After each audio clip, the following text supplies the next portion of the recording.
Wherever you are, welcome home to day 3 of the Global Joy Summit. I'm Peggy Callahan, producer and co-director of the film Mission Joy, Finding Happiness in Troubled Times. You may have seen that on the first day of the summit.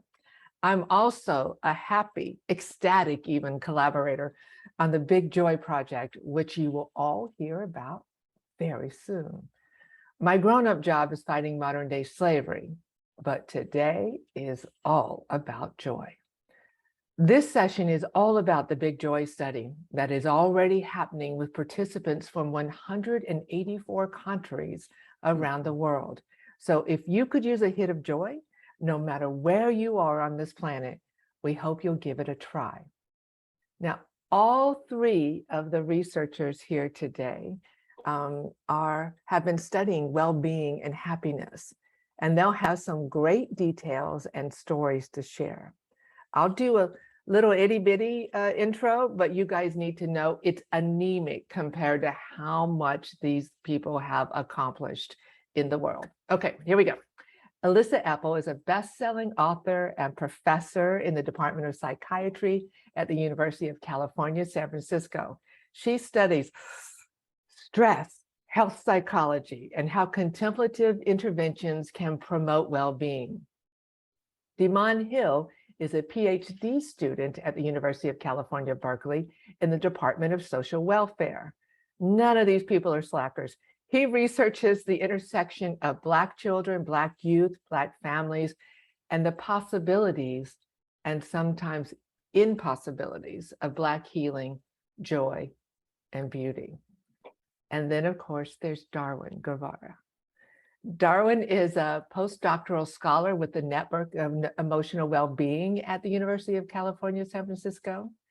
He conducts research on interventions to improve people's emotional lives and well-being. He will share some more details about the Big Joy project later. Everyone listening should know we want this to feel more like a love fest conversation, which is hard to do online. So if we interrupt or jump into the middle of a conversation, we're not being rude. We're just desperate for the kind of authentic conversations we get to have when we're not doing this. Do I have that right, everyone? Yeah, we're just excited to be here and really get in as much dialogue as possible. Thank you so much, Peggy, for creating this platform. Wow. Okay, so I'm going to give just a teeny bit more background so everyone can jump in and go crazy. One little bit more is first, science and our learned experiences have already shown us that joy and happiness are good for us. It's just good for us to be happy. And in case we have any doubt, there are 225 studies that show us why. Because it turns out that happy people, they live longer, they have better immune systems, they're more resilient to stress and trauma. Happy people have more friends and social support. They're more likely to marry and less likely to get divorced. They are more creative and productive at work. They make more money, and they make better leaders and negotiators. So from what I can tell, I need me some happiness all the time. I want to be one of those people. So you guys, tell us, you're studying about joy all the time. This world is hurting. We could use anything to grab onto that helps us live with more happiness and peace and joy. Jump in. What do we need to know? All right, I'll start by saying what a beautiful introduction and how amazing to have so much research supporting what we know and feel, which is one of the major drivers of our lives, besides fear, anxiety, and survival, is love, safety, happiness, and connection. And everyone wants to feel well-being and ease.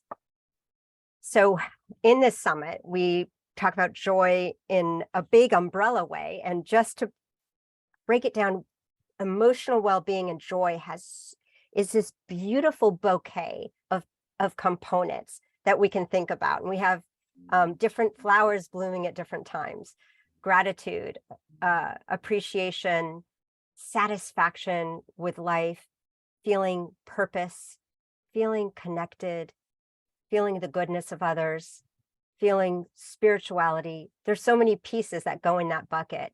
And we don't necessarily notice all of that because we're so bombarded by bad news, really, and the adversity that surrounds us. And Damon's work, which we're going to hear more about, really points out how joy, all those aspects, are natural in youth. Youth don't have to work on it or say, I'm going to turn my attention to something positive. They express it.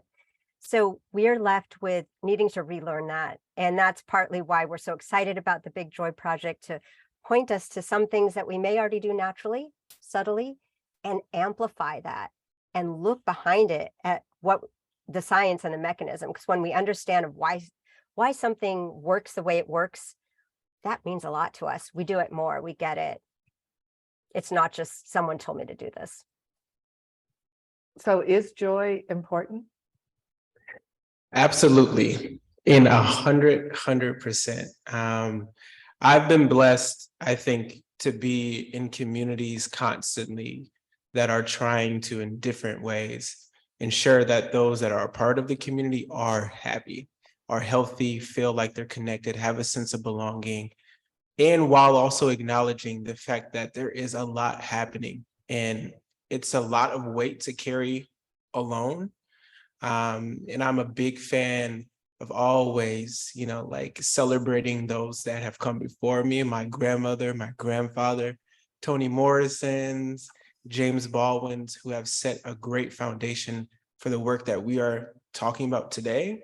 But then also they've really laid out a blueprint for how we can obtain and achieve happiness, something that is central to all of us. But I have to put an emphasis, is very much so central to Black and Brown folks. Darwin, what about you? What do you think about the importance of joy? Oh, I have nothing to add for this one. I wasn't really, I think you've explained it already. Like I think it's incredibly important. I think it's a fundamental human need. You've talked about some of the big consequences of joy, not only for mental health, but for physical health. And so I'm fully on board with this notion that it's a very important thing to have. And I'll add to that, since Darwin and I study health, and there's this whole field of understanding the emotional determinants of health. And as someone who has focused on trauma and stress and adversity for, I have to admit, over a decade, I have finally come to realize that emotional well-being and joy are incredibly and equally important in driving our biology, our health, our rate of disease. So we already know that chronic toxic stress speeds up the aging process. Chronic stress biology is aging biology. And now we know that positive emotion and these positive aspects of well-being, they are like medicine. They buffer the stress process. They're salutary. They reduce inflammation. They slow biological aging. And that is, how could we have missed that for so long? Now, National Institute of Health is funding our network on emotional well-being and many other networks to really understand how we can leverage that for public health. And I will quote His Holiness, since many of you just saw him in Mission Joy. This quote really says it all. The best medicine is inner peace and inner comfort. Wow. And the research shows that. Research and the contemplative wisdom come together here. Yeah, and in our learned experience, right? When we stop to think about it, it's like, oh, wait a minute, I know this. And why do I forget it at key moments when I could actually utilize it a little better, right? But, many of us really believe that happiness and joy is really determined by our external circumstances. What do you have to say about that, and about actually having agency over joy in your life, which is what the Dalai Lama and Archbishop Tutu talked about in the film quite a bit, actually.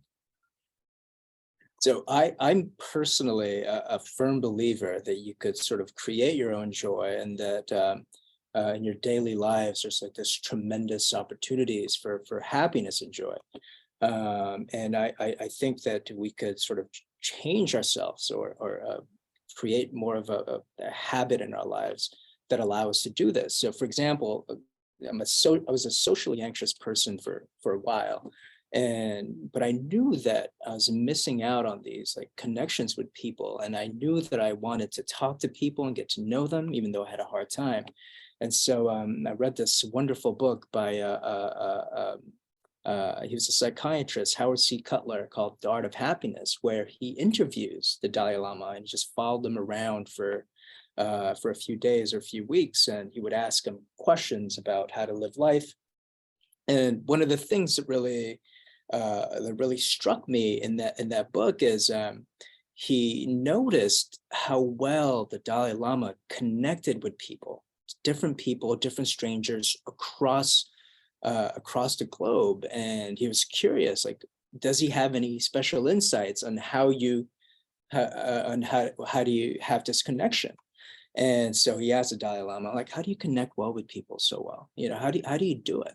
And the Dalai Lama gives us, like, when I read it, I imagined him like just thinking for a little bit, being quiet, and then he tells Howard, well, I think two things. One, I'm genuinely interested in people, right? I genuinely want to get to know them, right? And two, sense of humor, right? And those two things I think are incredibly important for connection. The first one, though, like being genuinely interested in people, when you cultivate that, when you want to know and you're genuinely curious when you ask someone something, it sort of alleviated my anxiety. And it gave me more opportunities to socially connect with people and to have more joys in my life when I'm having these small interactions. And so just from like that sort of experience, I sort of believed, and I still believe, that you could absolutely have agency over the joy that you're creating in your life. I love the fact that how old were you when you just thought, I'm getting my butt kicked, it does not feel good, and I'd like to change my life?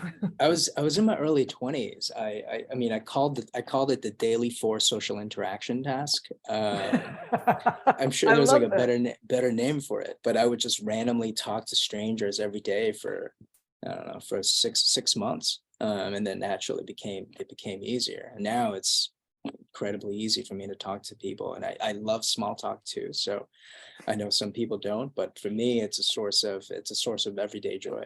Isn't that cool, guys? He just was having a problem and recognized it, and then just very intentionally figured out how he was going to work on it. That's inspiring to me. Absolutely. Darwin, I wanted to add to what you said. To me, there's no person that like embodies humor and a desire to connect better than children. And when a child wants to be silly and wants to chase you around with a booger on their finger and wants to show you their new dance moves and hug on you, for me, as someone who is very much so, I try to always root myself every day. Children are the way I do it, and they bring me right back to where I feel like oftentimes I let go. They bring me right back to where I should be. And these babies, they embody joy. They know how to cultivate it. They can teach you about it. They can help you learn through it. And it's something that I continue to hold dear to me, because they're actually helping me rewrite my own story as I help them rewrite their own stories through joy. And it's just a beautiful relationship, which really makes me think about the importance of joy as a communal tool that can actually do some inside work while also doing some really important outside work. Wow, that's beautiful. Yeah, thank you, Demond. That is so beautiful. And you just changed how I think about this, because I study aging and I often think about we need the wisdom of the elders here to realize that this durable positive affect, not the ups and downs that we feel a lot when we're young adults or midlife even, the durable affect they have is because they put their attention on more positive things. They select positive relationships. They weed out complicated, conflictual relationships. And you just made me realize it's actually the youth wisdom too, and how much better children are at this. And we really need to think of that, what we're born naturally with and what we end up learning decades later, we got to grab onto right now. Wow. Absolutely. Let's go play in a sandbox and call it a day, guys. Well, I will add, so to your question, how much is this under our control? It is a large part, to a large extent, is under our control. I think Damon's points about structural constraints on expression of happiness, which we'll go more into, cannot be forgotten. We cannot think that this is 100% ours to determine, because we do contend with culture and life circumstances, degrees of freedom and resources. They're all real. But the beauty is that, as Peggy, you have said, happiness can be cultivated. It's within and toward outward, toward community. And we know that the most potent joy comes from connection, from community, from helping others. And I love the phrase, joy is like the bright sun, but you can't seek it. You can't look at it directly. You got to absorb the rays. And how do we absorb the rays? It's through, as His Holiness has said, not seeking our own happiness, but seeking the happiness of others. And it's that pro-social nature that we're born with, that young kids have, that we seek happiness in. So Darwin, your story of like just that social connection, those short dialogues with strangers, we know how important that connection feels to remind us of our common humanity and what we share, and just making someone smile. Yeah, I mean, it's mostly been a good thing. I made tons of friends doing it. I think I'd like to think 19 out of 20 interactions have been positive. But I do want to talk a little bit about this idea of how much agency we have. And, I think we should be realistic about some of the environmental and societal constraints that we have on these things. Absolutely. But there's also a difference between thinking my joy is up to me. It's a sort of broad, a positive mindset about joy, having high agency, and thinking that not a lot of it is up to me. So people can move around in how much they believe that joy is up to them. And I think to some extent that matters a great deal. Because if I was a person who believed that a lot of my joy is up to me, I look at the world completely differently. I look for opportunities of joy. I think about X, Y, and Z as a possibility of joy, compared to if I didn't think a lot of it was up to me, then I lose those affordances, or I don't look for those opportunities. And so I think it is important to think about where we're at personally, of how much we think we can adjust and how much of that belief we could adjust for ourselves. And it reminds me of this wonderful Henry Ford quote, where it's whether you think you can or you can't, you're right. And I think that applies to joy here. So yeah, I do think we should think about that when it comes to creating joy in our lives. I've changed that Henry Ford quote. I use it a lot. Along the same way, the same way in terms of, I say, whether you think it's good or it's bad, you're right, because you're going to make it that way. Yeah. You can choose to believe that that's good. Yeah. I mean, not about everything, but That's true. Yeah. all right. Yeah. It's like, oh, if you think it's bad, for sure, it's bad. Right. Yeah. And part of that, I love your quote, Peggy. Part of that is what narrative we're telling about the things that happen, and also how we then revisit that narrative. So we might feel joy in the moment, but we can actually amplify that by thinking about it, writing about it, reliving it, and especially talking about it to others. So that kind of, we have fancy words for that in our research, all those activities, but basically keeping it alive, reminding ourselves, creating our memory bank of these positive experiences. Tell us, how does big joy fit into the science of joy and happiness? It's been an incredible, the fastest, biggest study I've ever been involved in, team science. And you all listening might have met Dacher Keltner and Emiliana Simon Thomas, and they talked to you about emotional variability. They also have created a website, the Greater Good Science Center website that Damon works with as well. And it is such a beautiful library. It's all of these practices that bring different aspects of positive well-being, emotional well-being, that have been shown by research. So we know that people will, at least in the lab, increase their positive emotion. So we've selected 7 of those, what we think are the most powerful, the most social, the most universal, that could help people, regardless of your age or where you live. We think these are really good ones. And now we get to study them at a large scale.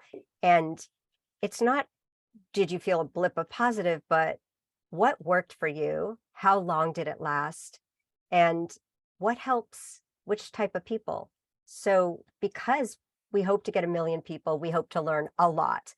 And the geographic, like the interconnectedness we have now blows my mind. Peggy, that you and your team were able to get someone from almost every country at this point involved. We really hope to learn a lot about regions, geography, social demographics, personality. And for you, any one of you who try it, it will help you see what works for you. And of course, that's our number one point. So we get both spreading joy and some insights about joy science from this. So how does the platform, if I've never heard of it before, what can I expect? I have seen headlines everywhere that it takes 7 minutes a day for 7 days and you do it online. But how does the Big Joy platform actually work? What's going to happen? Yeah, so I'm happy to talk about sort of the different activities that we have in the Big Joy project that's intended to boost your joy. So these activities are you're trying out different things to figure out what works best for you. That's really the philosophy of the Big Joy project, is experimenting with your day about what's best for you. And so one of the activities that we have is very sort of, it's make a gratitude list, right? So we ask people to think about 8 things in their life that they're happy about. We ask them to write it down. It could be their health. It could be about another person. It has to be 8 things that they're grateful for, right? So that's one activity that you could engage in that takes less than 7 minutes. Another activity that we have is dwelling in awe. So awe is this feeling that we get when in the presence of something vast that challenges our understanding. So in the Big Joy, what we do is we show you a video that produces or that elicits awe.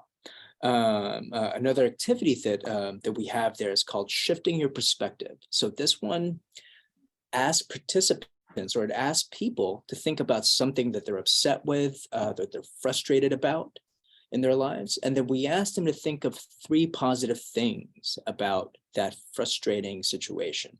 Right. And then there's other joy activities that require other people, right? Social connection is an important thing. So one of those is celebrating another's joy. So for this activity, we have people talk to someone in their life, and they ask them to tell something that's fun or inspiring or something that made them feel proud recently. And you have to pay attention to what that person is saying. Right. So that's one that requires another person. And another one of those is doing something kind for another human being. Right. So for this one, we ask people to think about 5 different people that they're going to see today, or that they're going to encounter. And we ask them to think of an activity or something that you could say to them, or something that you could give them that would brighten up their day. Right. And so for this one, it's really other focus as opposed to be self-focus kind of thing.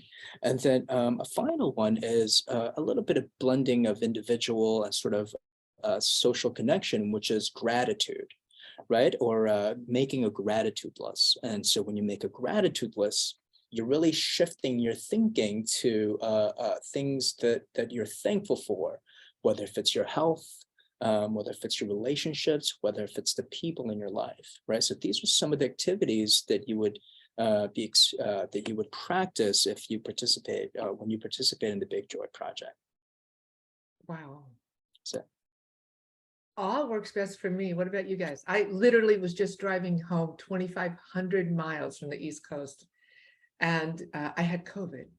So it wasn't necessarily this drive that I was looking forward to. It was because I couldn't get on a plane and come home. And once I just decided to go with it, because, well, I didn't have a choice. Wow, it was beautiful. The sky was beautiful. yeah. I did keep trying to take photos while I was driving, which is not safe, but it all works for me every single time. I like being a cheerleader for people. So celebrating another's joy, I think, is probably one of my favorite ones. You know, like when my friends tell me that they got a job or published a paper, you know, I was like, we should celebrate for food. We should go grab dinner or something like that. So yeah, I like celebrating another's joy. I love that. I would probably add, it's hard because I don't have a word to associate with the feeling.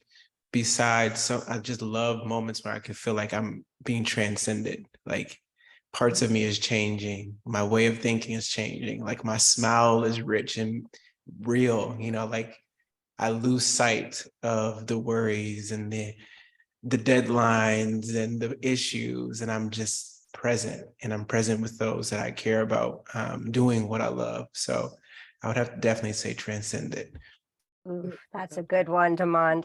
All right. All of those sound great to me.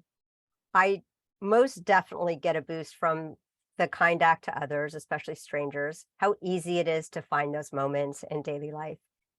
I also love that flow moment that Demond was talking about and part of that transcendence for me is in interaction with someone that you're feeling just this incredible miracle of being alive together in that moment, caring about the same thing, talking about something that you care about so deeply, the presence that you share, you know, and you just want to stay there. I love that. And you know, Peggy can do that too. And it also, you know, that kind of shift from personal worries being, you know, filling up the real estate of our mind to like small worries, big world, feeling connected to nature. I think that's, you know, some of what Keltner's research has shown is really makes that experience richer for me. Like, oh yeah, that's the phenomena of losing ourselves in realizing we're so interconnected to this larger world. You know, just hearing you all say what works for you makes me feel better. And I can, and it's, oh, I should look at it that way. Maybe it's even greater while I'm the one that always likes walking at the beach, etc. Anyway, so thank you. Now you guys just made it even better for me. Well, why don't we do one of these practices that Darwin mentioned? This is a little flow-like. I think we have time for this. I've lost track of time. It's so great to have this conversation. We always have time for gratitude. And I think I heard that word so much that it kind of lost its meaning for me until I really took it seriously and practiced it. It is such a powerful practice. And partly what it does for me when I have situations in my life that I have no control over, and it's so easy to focus on what's wrong and what we want to solve and fix. And that gratitude lens just shifts it to what's right, what's okay right now, what's good, what can I feel appreciation for and grateful for. So it's a huge stress reduction tool for me too, or stress reframing. So let's do that. If all of you with us can either type or take out pencil and paper. And as Darwin said, think about both the small and the big in your life, and just list at least 5, maybe more. Just list things that you feel grateful for. And when we do this with people, I tell you, coffee almost always comes up on the list. And that's beautiful. You know, it's the little things that we look forward to and that are in our day that are opportunities for us to really appreciate the experience. So, you know, so while you write the list, I will say that there's pleasure in the joy signs. There's pleasure. There's that burst of positive affect. And we get that from consuming a beautiful meal, from purchasing, from sex, from acquiring. There's nothing wrong with that. But it's quick and it goes away. So we need some of that. But what we also really want to focus on is that long-term eudaimonic happiness, which can never buy, you can never consume, you can never get it from an exchange. It's from an experience of love, purpose, meaning. It's almost always about relationships or something you really care about in the world. So that's the more durable happiness. And many of you just came from hearing Eve Ekman and Tsoknyi Rinpoche. And Tsoknyi Rinpoche talks about that inner essence love. And that is a perfect example of an experience we can tap into. If we have this, if we practice this a bit, we can actually feel the joy, the birthright joy of just being alive and just feeling our body and letting ourselves feel ease and that okayness in that moment. And so that's durable. You know, that's something that's always there that we can tap into. So I really appreciate that piece of wisdom. It's not in our practices on Big Joy, but it is something that we can do when we're not feeling threatened. We can do anytime. It's a meditation of reminding ourselves of the preciousness and the miracle of our being and our life and our natural goodness. Okay, so maybe you have your list done. This is an important list. This list can change. And there's beautiful research by our colleague Sonia Lubnierski showing that this list increases positive emotion in a durable way. And what Darwin is finding in our Big Joy project is, yep, this stands out. This is really powerful. So you can use this, not a one-time thing. You can just ask every morning or every evening, what am I grateful for right now? You can put a calendar reminder in your phone that just says something like GQ, gratitude query. Just check in and notice what's right. And you might even make it social, as we've been talking about, and text someone something you're grateful for. Not, I'm grateful for you. There's nothing wrong with that, but get more specific. What did they do that made you feel good, supported, made your life a little easier? And those types of expressions of gratitude have a really big impact on other people. And then, as Demond has been finding with his research, making it social is amplifying the experience. We can't just keep up a feeling in a vacuum. So using gratitude expressions in your social media, in your meetings, in your announcements, there's all sorts of ways we can think of to amplify. You know, one of the ways I use this gratitude practice is if I'm awake in the middle of the night and I really can't get back to sleep and my brain is on that hamster wheel, you know, forever.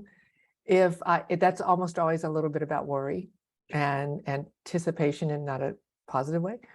And if I can just start counting what I'm grateful for. I can't do the worry and the grateful at the same time.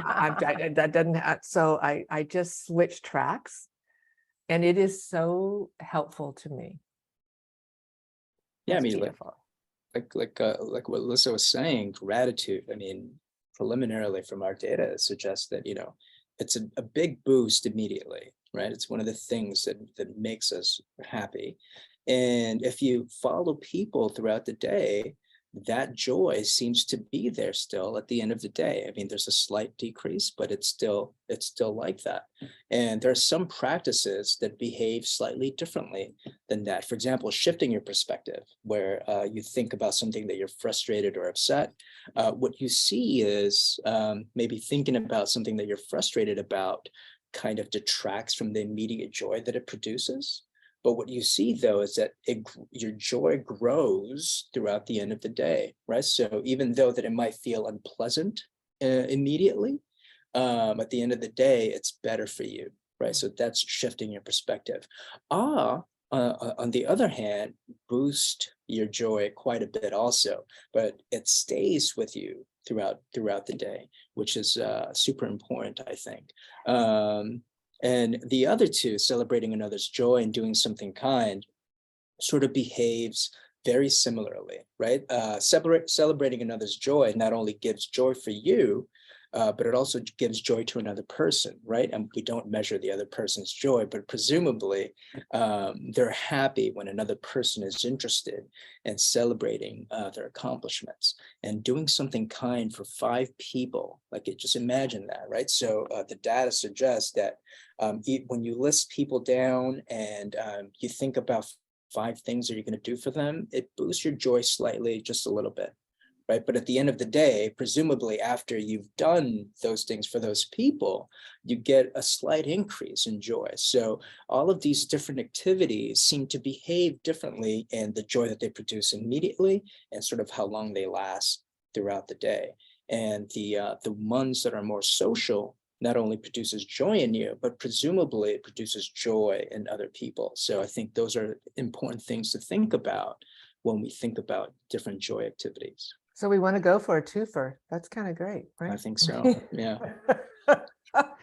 And I think that I want to come back, Darwin, to you telling us what the preliminary findings are in this. But first, I know that Dimon has had some really, I thought, important comments about when you are practicing these joy things, these joy acts of joy, know that sometimes you might get a little different reaction, and that's okay.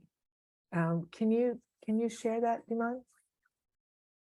So for me, I think what we were able to find in our study, which was in alignment with this one, was that a lot of folks, as they were going on their own personal journeys, were actually, whether recovering or discovering or just naturally nurturing those inner parts of themselves, which I love to always talk about, the inner child. It was their way of connecting themselves to. It was their way of trying to either heal, engage with again. And on that journey, they actually came up with a lot of things that actually helped them continue on, to help them think about awe, to help them actually feel it and notice it as something important. And that work is very hard. It's beautiful as well. And each of those participants discussed how hard it was and how beautiful it is, and the importance of them actually doing that work alongside others who understand them and understand the process. So it was beautiful. It was great to see. I'm on my own journey as well, where I'm needing to protect my inner child, but I'm also needing in moments to fall in love with my inner child again and let them speak loud, let them cry, let them scream, let them have space and take up space. And I believe that is an important right that everyone should have. Wow, that's great. That's really great. You guys, let's just do it now. Darwin, thank you for sharing some of what you were finding out in these preliminary results about how these acts of joy were impacting people. I know there's one number that has caught our attention and is pretty fun to hear about. Well, it feels like Christmas and birthday and everything else to me. So tell us what you're seeing in the results. Right. So preliminarily, so again, the platform is built so that people could rediscover the things that make them happy, right? Or discover things that make them happy. And what we find is when people go through this process, the 7-day process of trying out different joy activities, trying, seeing if this works, seeing if this doesn't work kind of thing. What we see is when people go through this rediscovery process is that their happiness from whatever they started off with improves by 23%, right? And so that I think is pretty substantial. That's astonishing. Yeah, I think That's so. astonishing. You know, it reminds me of like at the beginning of every year when people do these New Year's resolutions. And I don't know, maybe I'm the only loser like this, but I, you know, by day 3, done. I'm not doing it. This is like a revolutionary 7 days of resolutions. It takes 7 minutes a day. And then you have learned a lot about yourself and about how you can make, and you've experienced it. So that when you're in need of a hit of joy somewhere, you can say, oh, I remember. I remember I can do this to help myself, right? And to help my community. Mhm. Yeah. I'm Yeah, totally excited. I do think of them, and we've talked about this, Peggy, as sustenances. A daily joy practice is sustenance. It's regenerative fuel. And since I have been focused, we are in a time of social decay in many ways. And so it's especially critical. It's an essential survival skill to be refocusing on the love, the joy, what is right. It's just too hard without that. And I've experienced that through my climate distress, through really taking a sustained gaze on where we're at in climate. And it's really hard unless you are able to realize that the opportunity of being alive and doing this work, not knowing the outcome, not knowing how long we have. And the same thing with, you know, social decay of social equity, of governments. We have such big problems. And it's so important for us to be experiencing this type of eudaimonic and community joy and work that goes with that for repair, for healing, for change. And so without joy, I think this activist burnout, it's just such a critical ingredient.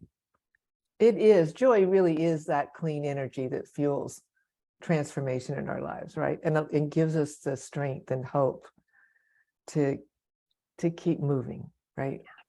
Like when I fight slavery, it's like, ugh, why is this still happening in the world? Well, you just need to be fueled by something bigger to move forward. Before we tell people how they can find it and make this very easy for people, anything else you want to say? I just love hearing everything you guys talk about. We're appreciative for what we learn from all of you, and we hope that you pass this on if you have a positive experience, or take what's positive. Like Darwin said, it's an inquiry, it's an experiment. What calls to you, what's meaningful? Right. I was going to say that the Big Joy Project kind of forces you to be a kid again, but I think that, you know, forcing you to be a kid again might not be the best way to phrase that. Hey, but that's what it does. Invite you. How about invite you? That's a better way of phrasing it. Like, it invites you to.